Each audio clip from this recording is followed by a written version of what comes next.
नमस्कार मेरे प्रिय साथियों, आप लोग को क्लास 10th का VVI फार्मूला आप लोग के 3 चैप्टर तक बता रहे हैं।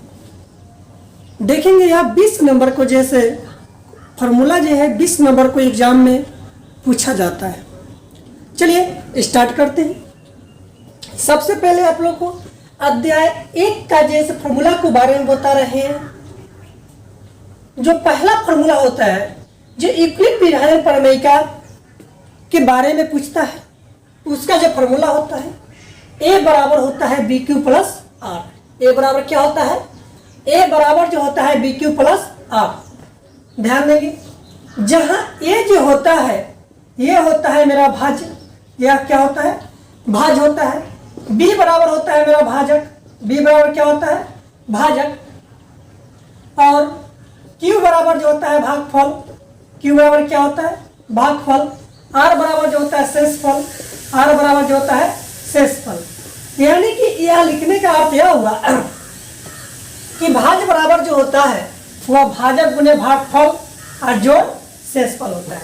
भाज्य बराबर भाजक गुने भागफल जोड़ शेषफल क्या होता है? भाज्य बराबर जो होता है भाजक गुने भागफल जोड़ शेषफल। यह ऑब्जेक्टिव में पूछा जाएगा।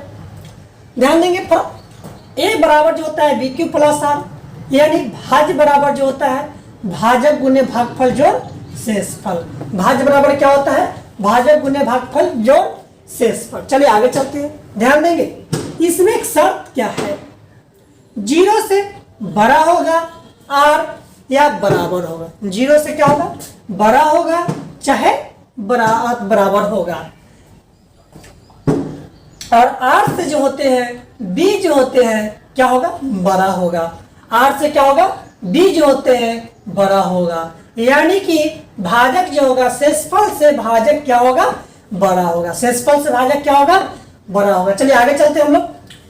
अध्याय 1 में एक ही फार्मूला पूछा जाता है। अध्याय 1 में जो होते हैं एक ही फार्मूला पूछता है और है ही एक ही फार्मूला। चलिए आगे चलते हैं। अध्याय 2 में चलते हैं। अध्याय 2 में बहुपद है, उसमें आप लोग की शून्यकों का योगफल, शून्यकों का गुणनफल, द्विघात बहुपद का व्यापक रूप, इसी के बारे में बता रहे हैं। चलिए नेक्स्ट आगे चलते हैं। शून्यकों का योगफल सबसे पहले आप लोग की जो बता रहे हैं। द्विघात बहुपद जो होते हैं जिसमें दो जो है शून्यक होंगे। द्विघात बहुपद में 2 शून्यक होते हैं, जबकि त्रिघात बहुपद में शून्यकों की संख्या कितना होता है? पूरा 3 होता है। कितना होता है? 3।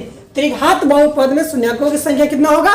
3, जबकि द्विघात बहुपद में शून्यकों की संख्या 2 होता है। अच्छा चलिए, एक बार इसमें पहला शून्यक अल्फा, दूसरा शून्यक क्या होता है? बीटा। पहला शून्यक अल्फा, दूसरा शून्यक बीटा।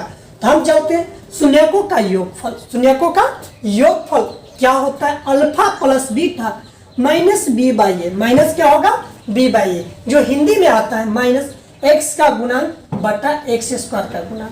एक्स का गुणांक बटा एक्स स्क्वायर का गुणांक होता है। चलिए आगे चलते हैं। शून्यकों का गुणनफल। शून्यकों का गुणनफल क्या होता है? अल्फा इंटू बीटा, यानी 2 शून्यक जो होते हैं द्विघात बहुपद में जो 2 शून्यक जो होते हैं वह क्या होता है?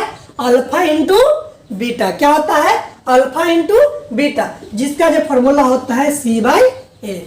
क्या होता है? सी बाई ए। सी जो होता है अचर पद होता है। सी क्या होता है? अचर पद होता है बटा एक्स स्क्वायर का गुणांक। बटा क्या होता है? एक्स स्क्वायर का गुणांक। चलिए नेक्स्ट आगे चलते हैं। द्विघात बहुपद का जो व्यापक रूप होता है वह होता है x square plus b x plus c. द्विघात बहुपद का व्यापक रूप क्या होता है? X square plus b x plus c. जहां जो ए जो होता है ये जो होता है 0 के बराबर नहीं होता है, यानी एक्स स्क्वायर का गुणांक जो होगा वह क्या होगा? 0 के बराबर नहीं होगा। इसमें एक्स स्क्वायर का गुणांक जो होगा ए होगा, एक्स का गुणांक बी है, और यह क्या है? अचर पद है। यह क्या है? अचर पद है। यह क्या है? अचर पद। चलिए, द्विघात बहुपद निकालने के लिए फॉर्मूला जो होता है वह होता है x square minus alpha plus beta. क्या होता है? Into x plus alpha into beta. चलिए फिर से उसको देखते हैं। ये द्विघात बहुपद का जो फॉर्मूला होता है वह होता है x square minus alpha plus beta into x plus alpha into beta. चलिए ध्यान देते हैं, यानी कह रहा है कि एक्स स्क्वायर माइनस शून्यंकों का योगफल, शून्यंकों का योगफल into x plus alpha into जो बीटा है वह है शून्यंकों का गुणनफल। वह क्या है? शून्यंकों का गुणनफल है। वह क्या है? शून्यंकों का गुणनफल। चलिए आगे आगे चलते हैं। अध्याय 3 में जो चल रहा है ध्यान देंगे, अगर द्विघात बहुपद का जो व्यापक रूप होता है वह होता है x square plus b x plus c. चलिए अध्याय 3 में चलते हैं। a1 बट्टा a2 इक्वल टू नॉट अगर b1 बट्टा b2 रहता है तो पहला शर्त उसका ग्राफ प्रतिच्छेदी होंगे। क्या होंगे? प्रतिच्छेदी, यानी कि इस प्रकार होंगे। क्या होगा? ग्राफ जो बनेगा वह इस प्रकार होंगे। दूसरा का केवल एक ही हल होंगे, उसमें केवल कितने हल होंगे? एक ही हल होंगे। और तीसरा का युग्म जो होते हैं, उनका युग्म जो होते हैं वह संगत होंगे। क्या होंगे? संगत। चलिए दूसरा का चलते हैं। a1 बट्टा a2 बराबर रहेगा b1 बट्टा b2 equal to not c1 बट्टा c2 रहेगा तो ग्राफ समांतर होंगे। ग्राफ क्या होंगे? समांतर। इस प्रकार ग्राफ आपका होंगे, इस प्रकार ग्राफ होंगे। दूसरा का शर्त कोई हल नहीं होगा। तीसरा का शर्त असंगत, उसका विरोधी करेगा।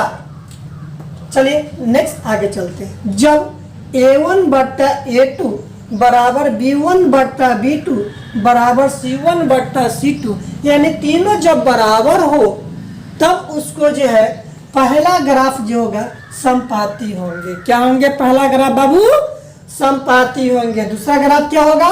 अनेक हल होंगे। दूसरा ग्राफ क्या होगा? अनेक हल होंगे। और तीसरा जो होगा आश्रित होंगे। क्या होंगे? आश्रित यानी कि संगत होंगे। क्या होंगे? आश्रित यानी कि संगत। चलिए आगे चलते हैं। अब यह जो है इसमें दो समीकरण होंगे। कितने होंगे? दो समीकरण होंगे। जैसे मान लीजिए से x square plus b x plus c बराबर 0 होता है। अगर यही रहता है a1 x square plus b1 x plus c1 x बराबर 0 रहता है तो यहाँ पे ध्यान देंगे, इसमें a1 इसको a2 कर दीजिएगा, b2 और c2 इसको 1 कर देंगे। यहाँ पे a1 और a2, b1 और b2, c1 और c2 यह दोनों का वैल्यूएशन क्या रहेगा? 0। यह आपकी द्विघात समीकरण में रहता है। चलिए बराबर अगर 0 ही नहीं रहता है तो वह क्या हो जाएगा? द्विघात बहुपद हो जाता है। चलिए नेक्स्ट आगे चलते हैं।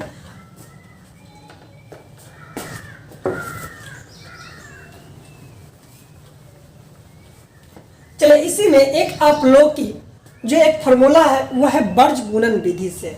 दो समीकरणों को वर्ज गुणन विधि से x और y का वैल्यूएशन ज्ञात करना है, उसी का फॉर्मूला चलते हैं। बेहतरीन ट्रिक को समझिए आप लोग। यह वीडियो हमेशा देखते रहिए क्योंकि वर्ज गुणन विधि का एकदम आसान ट्रिक आप लोग की बता रहे हैं।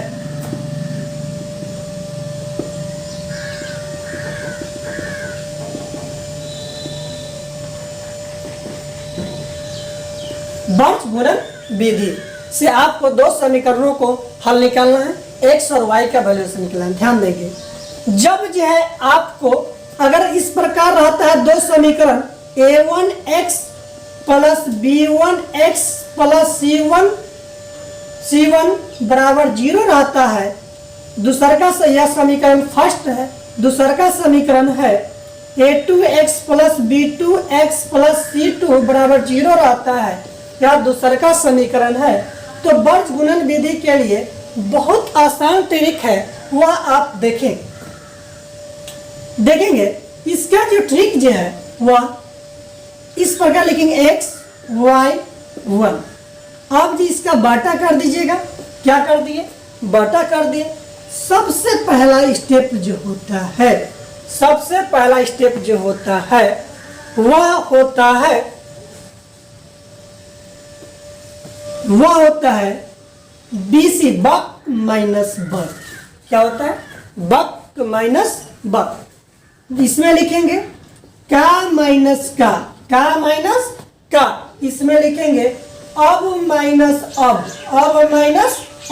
अब देखेंगे आप जो है इसमें सभी में 12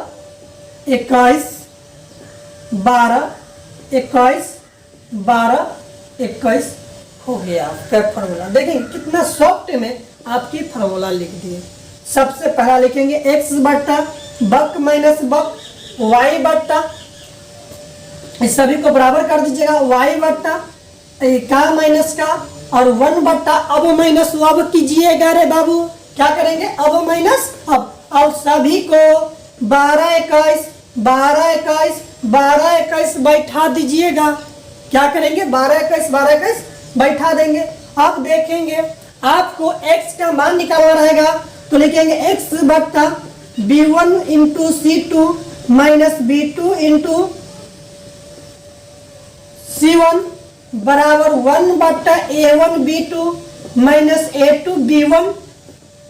अगर y का वैल्यूएशन निकालना रहेगा तो लिखेंगे y बट्टा c1 a2 minus c2 a2 बराबर 1 बट्टा a2 b2 minus a2 b1। ध्यान देंगे इससे आपको जो है वह x का वैल्यूएशन निकल जाएगा और इससे आपकी y का वैल्यूएशन निकल जाएगा। यानी कि इसको बराबर कीजिएगा, एक दाहिया ही बराबर कीजिए और एक दाहिया दोनों बराबर कीजिएगा, तीनों क्योंकि इसमें बराबर है। आपको वर्ग गुणन विधि से आपको x और y का वैल्यूएशन निकल जाएगा। ध्यान देंगे दोस्तों, आपको जो है 20 नंबर का जो है आपको फॉर्मूला से रिलेटिव आपकी क्वेश्चन पूछा जाता है और यह वर्ग गुणन विधि जैसे 100% एक क्वेश्चन पूछेगा, उसको आप बनाना नहीं भूलें। सॉफ्ट में बहुत आसान टेक्निकलों की सहायता से जो समझा